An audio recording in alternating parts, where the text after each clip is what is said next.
it's hard to imagine another project that has as much universal support as this does. And of course, that means jobs. And that's why I'm so pleased that representatives from the labor movement are here, because it's their members who will be able to put food on the table and pay their mortgages once we get this going. Time is of the essence. This is about as much of a no-brainer as you can get, a bridge between two countries and a bridge to Michigan's future. Now, let's just get her done. It's about trade efficiency, and that also is about jobs in the medium term for the people of this region. When you look at all the sectors that are so important, such as the automotive sector, the more efficient we can be, the more productive we can be, the more jobs we can create, and the better we can compete in the world economy. It's about all of us coming together, bringing our collective resources to the table to get this done. It needs to get done. It needs to get done yesterday.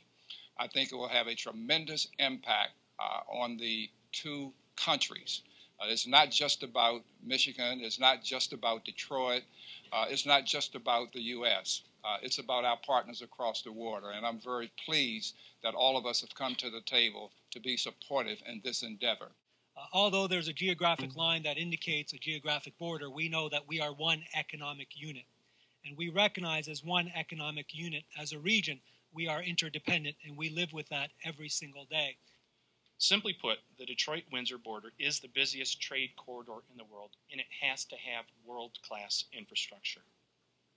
As a region that's trying to compete in a global marketplace, we have to make the best use of every unique advantage we have in this region. Michigan's location and Ontario's location on the U.S.-Canada border qualifies as a unique advantage. So today, we look forward to putting this terrible recession behind us and seeing that new day. We pulled out of the 1930s with jobs like building bridges. We cannot pull out of this recession. We cannot have anything other than a jobless recovery without large-scale construction projects like this. This has been proven in our country before, and either we build this bridge and prove it again, or we don't build a bridge and prove ourselves wrong.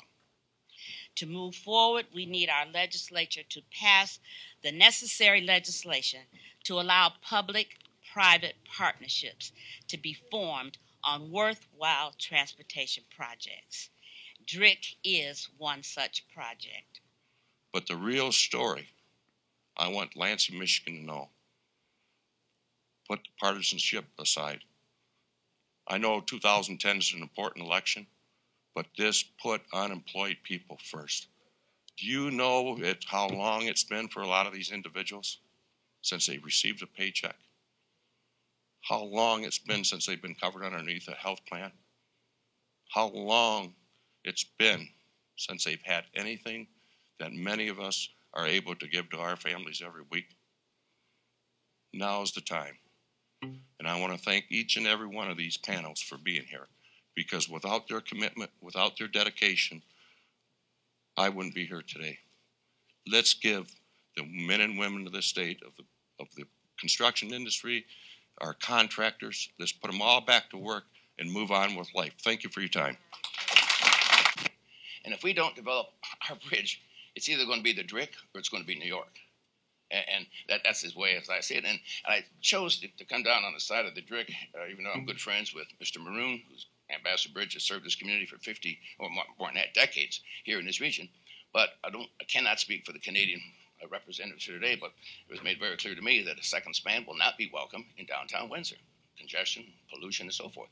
So if it's not going to go there, then the DRIC is the only game in town, or we lose out to New York. So I'm here to throw my full support behind the DRIC. I think it's an opportunity for Oakland County to share in the growth in this region. So I'm delighted to partner up with the governor, with the ambassador, with my friends here in the dais, and say, let's get it done.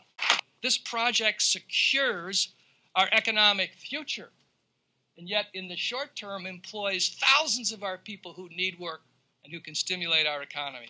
It's manufacturing, it's agriculture, it's food processing, it's high tech, it's tourism, it's rebuilding the neighborhoods and the community of Southwest Detroit. It's Michigan's future, and it's now.